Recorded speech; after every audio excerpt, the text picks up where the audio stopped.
Un dictateur, ça doit montrer sa force. Alors, dans toutes les situations, Mussolini se présente en grand sportif, faisant croire qu'il excelle en tout, s'exhibant dans l'effort torse nu, dévalant les pistes, avalant des kilomètres à vélo, célébrant les grands champions qui doivent bien sûr leurs exploits au génie fasciste. Le Duce prétend aimer le sport, mais il n'aime pas le football. Il n'y comprend pas grand-chose. Tout ce qui l'en retient, ce sont ces foules qui vocifèrent d'autres noms que le sien. Il se méfiait du football parce que c'est un sport anglais, c'est un sport professionnel et surtout c'est un sport qui est déjà assez populaire pour entretenir toutes les divisions dans la société italienne, donc toutes les rivalités de clubs.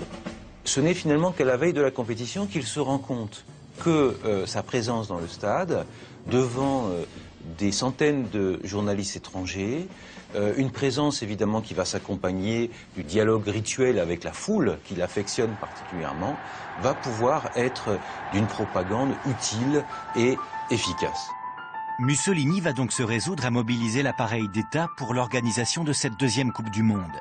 Le président de la fédération italienne, un général fasciste, prévient « Je ne sais pas encore comment, mais l'Italie doit gagner ce championnat. C'est un ordre.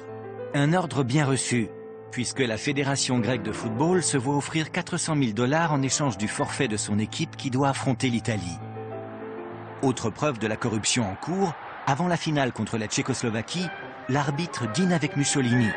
Il saura se montrer reconnaissant à son hôte. Et cela lui vaudra tout de même d'être radié à vie. Le résultat de la finale ne sera pas remis en cause. L'Italie a gagné sa première Coupe du Monde.